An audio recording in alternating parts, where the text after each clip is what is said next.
누가복음 20장 19절에서 26절. 서기관들과 대제사장들이 예수의 이 비유는 자기들을 가리켜 말씀하시는 줄 알고 즉시 잡고자 하되 백성을 두려워하더라. 이에 그들이 엿보다가 예수를 총독의 다스림과 권세 아래에 넘기려 하여 정탐들을 보내어 그들로 스스로 의인인 채 하며 예수의 말을 책잡게 하니, 그들이 물어가 이르되 선생님이여 우리가 아노니 당신은 바로 말씀하시고 가르치시며 사람을 외모로 취하지 아니하시고 오직 진리로서 하나님의 도를 가르치시나이다. 우리가 가이사에게 세를 바치는 것이 옳으니까 옳지 않으니까 하니, 예수께서 그 관계를 아시고 이르시되 데나리온 하나를 내게 보이라. 누구의 형상과 글이 여기 있느냐? 대답하되 가이사의 것이니이다. 이르시되 그런즉 가이사의 것은 가이사에게, 하나님의 것은 하나님께 바치라 하시니, 그들이 백성 앞에서 그의 말을 능히 책잡지 못하고 그의 대답을 놀랍게 여겨 침묵하니라. 오늘 말씀의 제목은 하나님께서 주신 권세입니다. 말세인 것 같습니다. 세상에서는 상식적이지 않은 일들이 여기저기서 일어나고 있고, 무엇이 진실이고 무엇이 거짓인지 이쪽 말을 들으면 이쪽 말이 맞는 것 같고, 저쪽 말을 들으면 저쪽이 맞는 것 같고, 무엇 하나 명확하게 떨어지는 것이 없어요. 그런데 이런 현상이 당연하다는 것입니다. 왜 당연하죠? 하나님께서 하시는 일이기 때문이에요. 성경은 말세가 되면 세상이 혼돈 가운데 분별하지 못하게 된다고 했습니다. 우리가 성경을 읽어야 하는 이유가 여러 가지가 있지만 그 중 하나가 진리가 무엇인지 깨달아서 참과 거짓을 잘 분별함으로 하나님께서 요구하시는 그 삶을 살기 위해서 성경을 읽어야 하는 거예요. 성경에는 하나님의 뜻이 온전히 담겨 있습니다. 우리들에게 하나님의 뜻을 알게 해서 이 세상을 살아갈 때 그 뜻에 따라 살게 하려고 하나님을 계시해서 기록해 놓은 것이 바로 이 성경이에요. 그래서 말세를 살아가는 성도는 이 성경 말씀에 늘 집중해야 합니다. 우리가 이사야서를 매일 새벽 예배 시간에 상고하고 있는데요. 남유다 백성들이 타락해서 우상 섬기며 패역하게 된 이유가 바로 하나님의 말씀을 듣기 싫어했기 때문이라고 했습니다. 그래서 어떻게 하셨는가 하니, 말씀을 전하는 자나 말씀을 듣는 자나 다 맹인이 되게 하셨다 그랬어요. 분별하지 못하게 하셨다는 것입니다. 지금이 그런 세대가 된 것 같아요. 바로 진리가 혼탁해진 이러한 세대에 성도는 무엇보다 하나님의 무한하심과 전지전능하심을 성경 말씀을 읽고 깨달아서 하나님의 섭리가 얼마나 섬세하게 우리를 간섭하고 계시는지 인지하고 있어야 합니다. 아주 사소한 일 가운데에서도요, 하나님께서 일하시는 것을 우리가 볼 줄 알아야 돼요. 오늘 본문은 당시 정치적으로 뜨거운 감자와 같은 논쟁이었던 세금 납부의 정당성에 대한 논쟁으로, 이 말씀을 통해서 세상의 권세에 대한 성도가 가져야 하는 자세에 대해서 우리가 살펴보도록 하겠습니다. 19절입니다. 서기관들과 대제사장들이 예수의 이 비유는 자기들을 가리켜 말씀하시는 줄 알고 즉시 잡고자 하되 백성을 두려워하더라.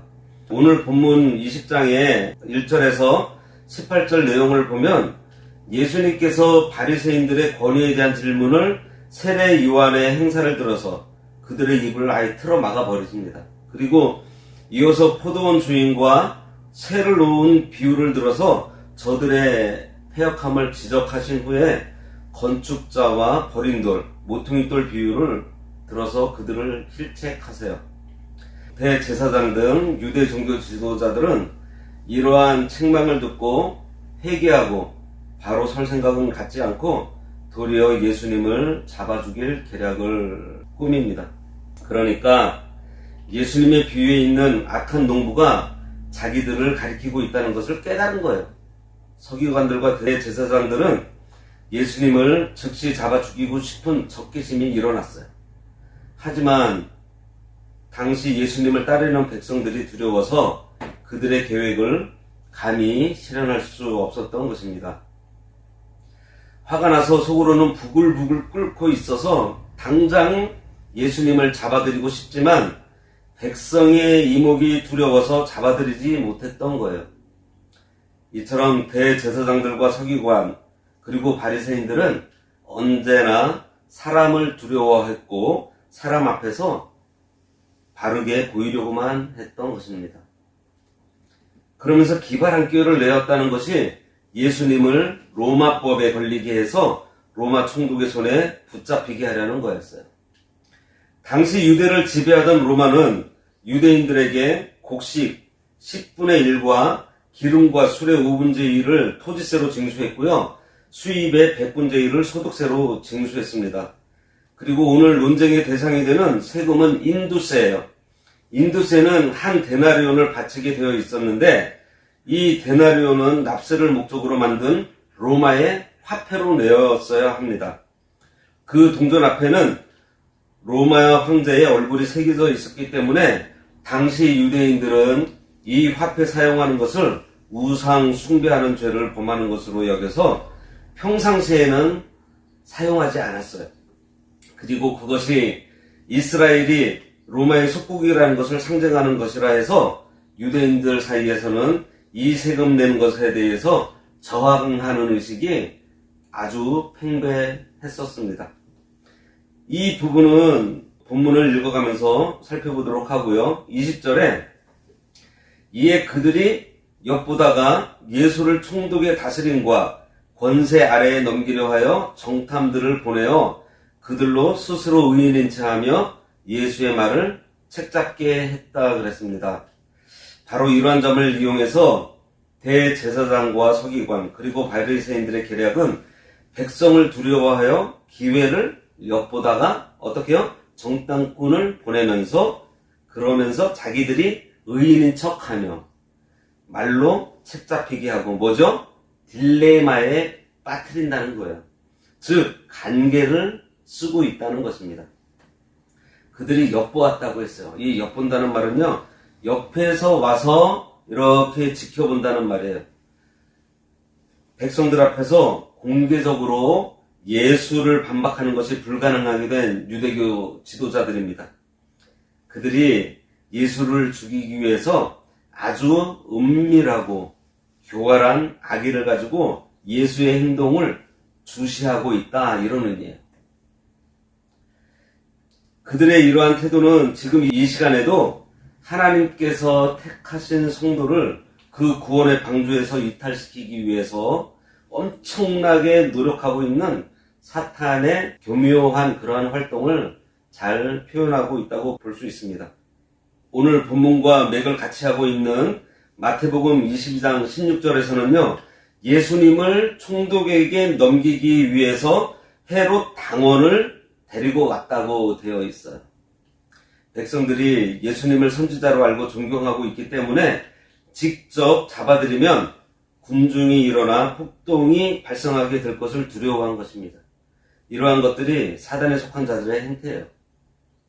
예수를 총독의 다스림과 권세 아래에 넘기려 했다 그랬습니다. 이게 무슨 말인가 하면은 예수를 모함하는 데 앞장섰던 그들은요. 당시 사회 배경 속에서 예수를 죽이기 위해서는 로마 총독이 직접 예수를 정죄해야 된다는 것을 알고 있어요. 당시 사형은요. 로마 법정에서만 선고할 수 있었습니다. 그래서 그들의 모든 계획들은 이러한 목표에 역점을 두고 있었는데요. 이 같은 사실을 누가복음에서만 독특하게 언급하고 있습니다. 정탐꾼을 보냈다고 했어요. 구약 성경과는 달리 정탐이라는 말은 신약 성경 중에 이곳에만 유일하게 나타나는 단어입니다. 마태의 기록에 의하면 그들은 교활한 말로 예수를 함정에 빠뜨리려고 바리새인과 헤롯 당원들이 협력해서 보낸 사람들이라고 되어 있어요. 결국 예수님에게 정탐을 보낸 그들의 동기부터 이미 불순한 의도가 드러나고 있습니다. 21절 그들이 물어 이르되 선생님이여 우리가 아노니 당신은 바로 말씀하시고 가르치시며 사람을 외모로 취하지 아니하시고 오직 진리로서 하나님의 도를 가르치십니다.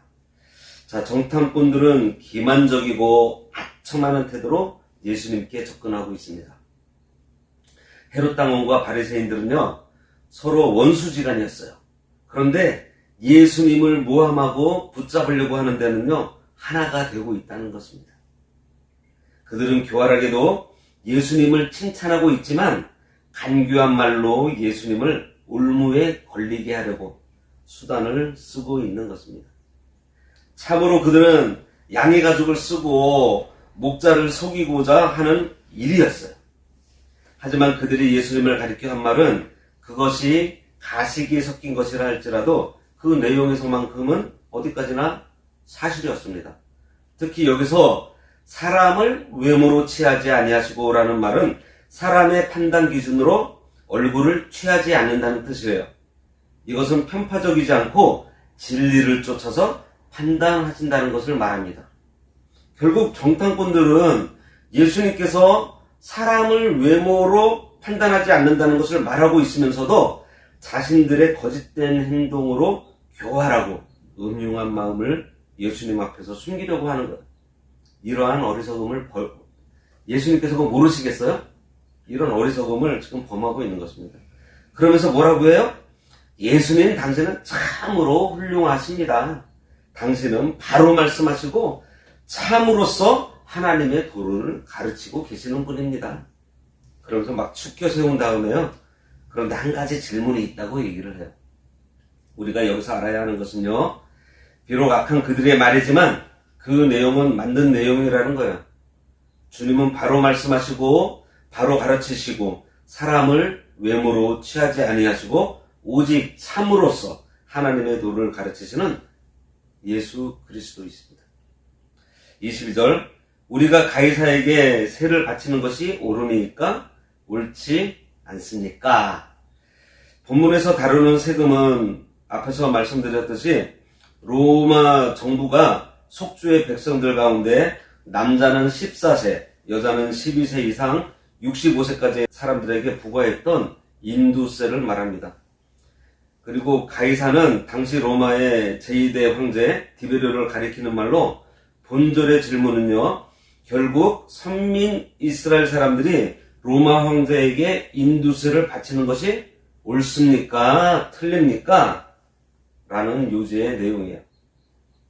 그들은 주님을 외식으로 치켜 세운 다음에 본색을 드러내서 주님으로 말의 올무가 걸리게 하려고 가이사에게 세를 바치는 것이 옳은지 옳지 않은지 판단해달라고 말을 하고 있는 것입니다. 이것은 상당히 대답하기 어려운 질문이에요. 인간의 지혜가 총동원해서 짜낸 흔적이 역력합니다. 왜냐하면 당시 로마 황제에게 납세하는 문제는요. 이스라엘 백성들과 로마 사이에서 상당한 마찰을 빚었던 예민한 문제였습니다. 그래서 이 각 정파 간에 일치된 의견 접근을 보지 못했기 때문이에요. 당시에. 즉 당시 열심당원과 같은 정파에서는요. 일체의 납세를 거부했을 뿐만 아니라 납세를 반대해서 갈릴리의 유다와 같은 사람은 반란을 일으키기도 했었습니다. 참으로 가증스러운 자들이에요. 예수님께서 이들의 불순한 의도를 간파하셨다 하더라도 이것을 빌미로 답을 회피할 수는 없었습니다. 그 앞에서. 왜냐하면 주위에 둘러선 이스라엘 백성들 역시 이 문제에 대해서 그들이 메시아라고 생각했던 예수님의 입장을 알고 싶어 했을 것이 분명했기 때문에 이처럼 진퇴양난의 처지로 몰아세운 바리새인들과 헤롯 당원들이 예상했던 상황은 두 가지로 볼 수 있어요. 예수님께서 자신을 메시아로 떠받드는 이스라엘 사람들을 실망시킬 수 없어서 납세를 거부해야 한다고 대답할 경우에요. 이러한 경우에는 이들 바리새인들과 헤롯 당원들이 가장 원했던 답일 것입니다. 왜냐하면 이 경우 예수님은 일시적으로 그 민중들의 지지를 얻을 수 있었겠지만 곧바로 로마 황제에 대한 반란죄에 해당돼서 사형을 당하게 될 것이기 때문에. 두 번째로는 예수님께서 이들의 의도를 알고 납세를 허용했을 경우입니다. 이것은 바리새인과 헤롯 당원의 입장에서 볼 때는 최선의 결과는 아니지만 대체로 만족할 만한 상황이에요. 그들은 애초 예수님을 체포하려고 했지만 그를 선지자로 생각하는 이스라엘 백성들의 시선 때문에 여러 번 좌절되었던 경우가 있습니다. 그런데 예수님께서 여기서 납세를 허용하신다면 백성들은 더 이상 예수님을 선지자로 생각하지 않을 것이고요. 그렇게 되면 언제든지 예수님을 체포할 수 있는 상황을 만들었다는 거예요. 이들은 이 같은 상황을 기대하면서 분명히 예수님이 외통수에 걸렸다고 득이 만만했을 것이고 백성들의 관심은 순간 예수님의 다음 말씀에 신경을 곤두세웠을 것입니다. 일촉즉발의 위기 상황이 아닐 수 없어요.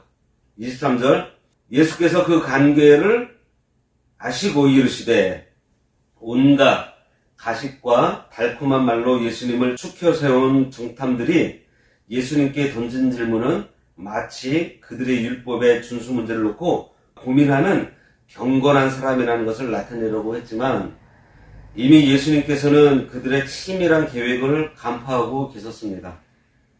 주님은 의인인 체하며 순수한 척 말하는 그들의 질문 뒤에 숨겨진 계략도 알고 계셨어요. 여기서 관계로 번역된 헬라어는 하와를 유혹한 사탄의 관계를 묘사할 때 사용된 말과 동일한 것입니다. 이것은 질문 속에 숨겨진 정탐꾼들의 의도가 매우 야비하고 파렴치한 계획이라는 것을 강조하고 있는 단어예요. 본문에는 나타나 있지 않지만 마태복음 병행 구절에 의하면 예수님께서 이들 정탐꾼들을 향해서 외식하는 자들아 어찌하여 나를 시험하느냐라고 책망하십니다. 24절 데나리온 하나를 내게 보이라 누구의 형상과 글이 여기 있느냐 대답하되 가이사의 것이니이다.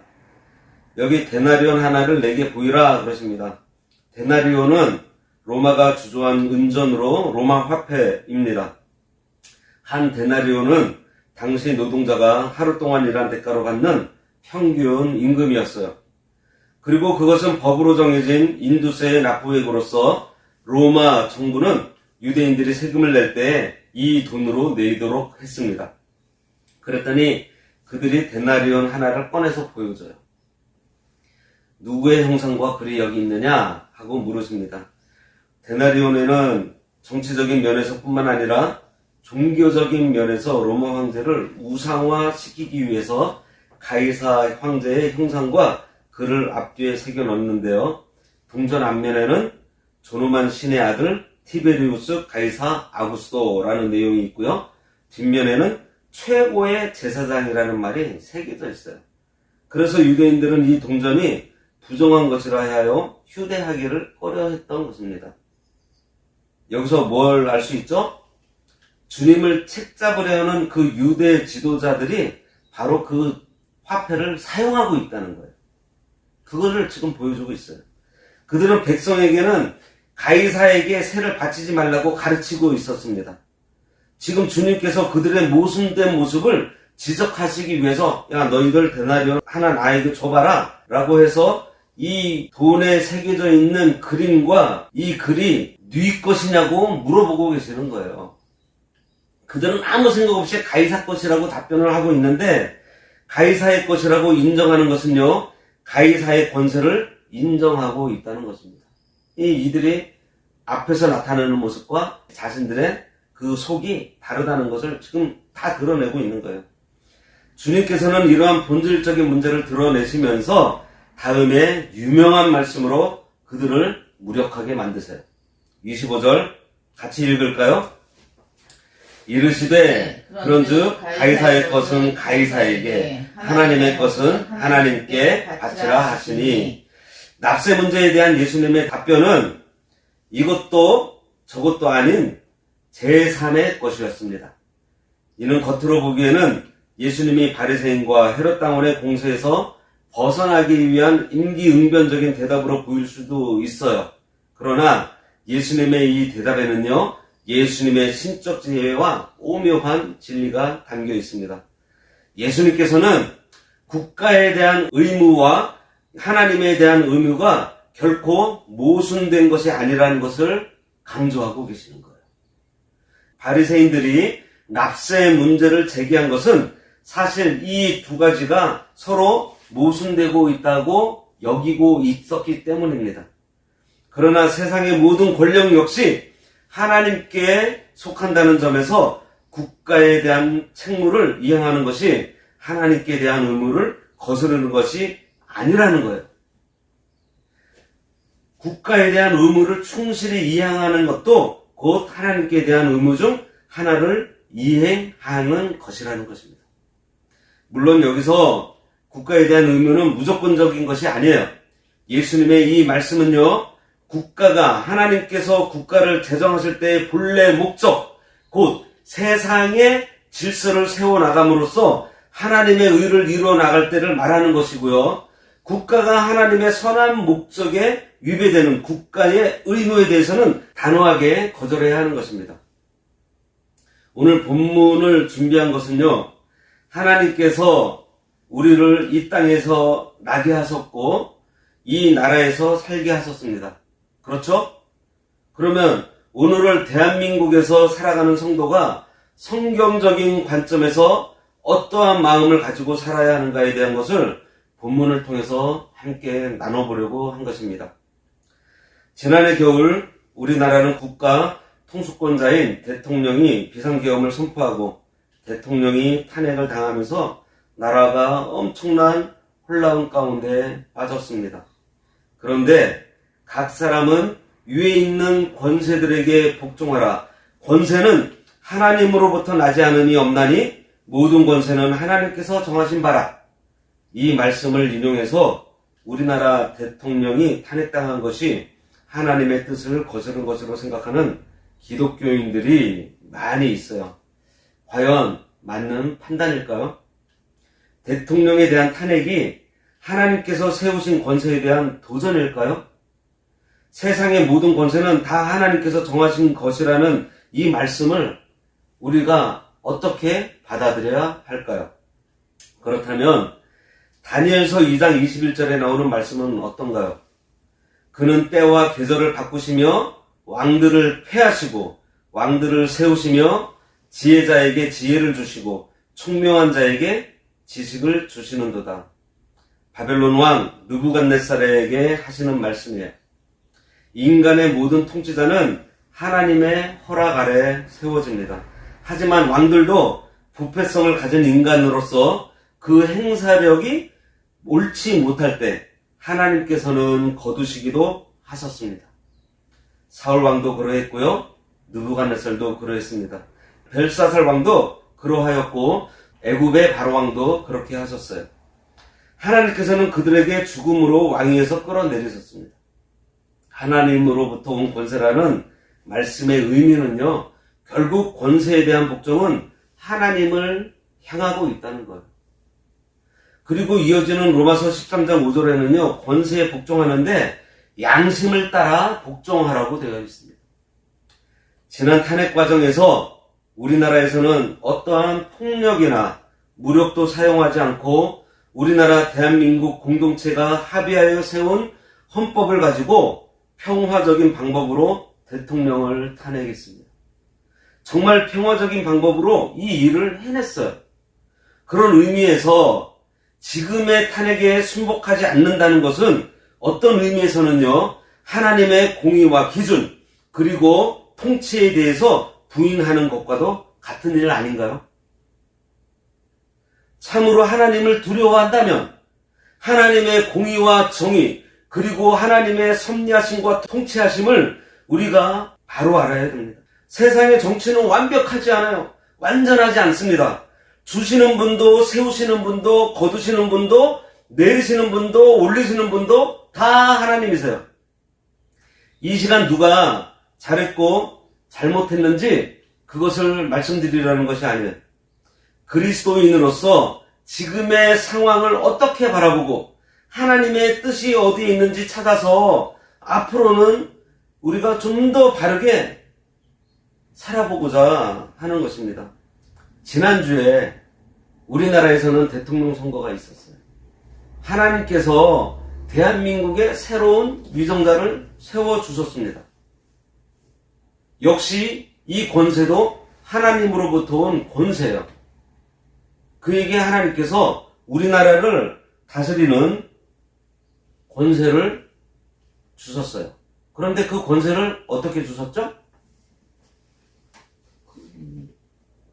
자, 보세요. 대한민국이라는 나라를 하나님께서 세우시고 헌법을 대한민국에 주셨어요. 그 헌법에서 제시하는 대로 조기 대선이라는 제도를 통해서 위정자를 하나님께서 세워주셨습니다. 제가 앞에 처음에 시작하면서 성도는 하나님의 그 섭리하심이 얼마나 섬세하게 우리를 간섭하고 있는지 인지해야 된다고 말씀드렸어요. 바로 이러한 것들입니다. 하나님께서 선거라는 제도를 통해서 위정자를 세우셨지만 그 이전에 하나님께서 섭리하셨던 일이 무엇가 있죠? 먼저 대한민국이라는 나라를 세우셨습니다. 그리고 그 대한민국이라는 나라에 헌법을 만들도록 하셨어요. 그리고 그 헌법 제일 첫 번째 조항인 1조 1항이 뭔지 아세요? 대한민국은 민주공화국이라고 제정하셨어요. 그리고 1조 2항이 뭔지 아세요? 대한민국의 주권은 국민에게 있고 모든 권력은 국민으로부터 나온다고 정해주셨습니다. 하나님의 섭리 가운데서 이것을 정해주셨어요. 다시 한 번 더 읽겠습니다. 로마서 13장 1절과 2절. 각 사람은 위에 있는 권세들에게 복종하라. 권세는 하나님으로부터 나지 않음이 없나니 모든 권세는 다 하나님께서 정하신 바라. 그러므로 권세를 거스르는 자는 하나님의 명을 거스름이니 거스르는 자들은 심판을 자취하리라고 했습니다. 성경 말씀대로 하면 하나님께서 권세를 대한 국민들에게 주셨어요. 그죠? 대한 국민은 그 권세를 선거를 통해서 대통령에게 위임한 것입니다. 그렇다면 그 하나님께서 국민에게 주신 그 권력의 행사로 선거를 해서 우리나라의 위정자를 국민들이 선택하게 하신 하나님의 섭리가 혹시 보이시나요? 26절입니다. 그들이 백성 앞에서 그의 말을 능히 책잡지 못하고 그의 대답을 놀랍게 여겨 침묵했다 그랬습니다. 정탐꾼들의 질문 의도를 파악한 예수님은 그들의 계략에 걸리지 않고 도리어 그 난제를 명쾌하게 해결하심으로 그들의 수치를 다 드러내셨습니다. 더구나 일시적인 궤변을 늘어놓는 서기관들이나 제사장들과는 달리 시종일관 근본적인 원리로서 하나님의 말씀을 분명하게 가르치시는 예수님의 지혜를 어느 누구도 비난할 수 없었어요.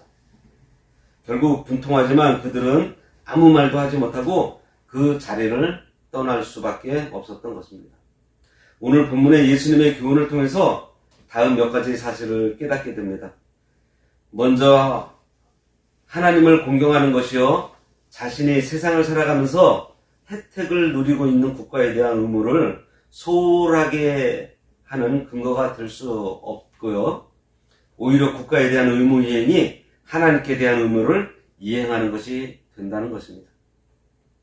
국가의 권력은요, 궁극적으로 하나님께 속한 것으로 선한 권세이든 악한 권세이든지 하나님의 의를 이루기 위해 주어진 것이지 어떤 개인의 숭배나 이기적인 욕심을 위해서 주어진 것이 아니라는 것을 우리들이 깨닫게 됩니다.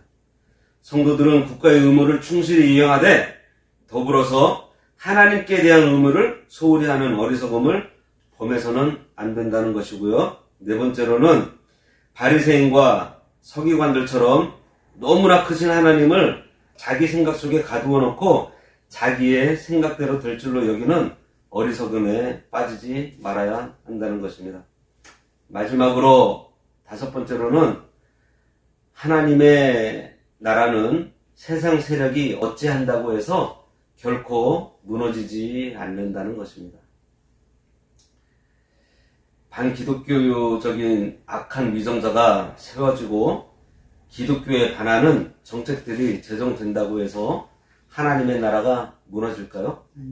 하나님의 나라가 그렇게 약한 나라인가요? 하나님께서 그렇게 무기력하신 분인가요? 정말 그렇게 생각하고 계세요? 그러면 우리가 오늘 예배 전에도 고백했던 사도신경 첫머리에 전능하사 천지를 창조하신 하나님 아버지를 내가 믿사오며 라고 다들 신앙 고백을 하셨는데 거짓으로 고백하신 건가요? 하나님께서는 창조주이시고요. 이 세상을 주관하시는 분으로 출애굽 당시에는 바로의 폭정을 이용하셨고요. 신접한 여인을 찾는 사울도 이용하셨고요. 그리스도인을 잡아 죽이던 바울도 회심시켜서 사용하셨습니다. 성도의 바른 자세는요, 창조주이시며 지금도 우리를 다스리시는 하나님 앞에 모든 것을 맡기고 그저 우리에게 맡겨주신 그 작은 일들에 충성하는 거예요. 그리고 무엇보다도요, 그리스도인들이 이러한 세상에서 지금 해야 할 일이 뭔지 아세요? 바로 나라를 위해서, 위선자들을 위해서 기도하는 것입니다. 이사야 당시 위기를 당한 남유다의 죄가 애굽을 의지한 것, 하나님보다 세상을 의지하는 거였는데 그 이전의 죄가 뭔지 아세요?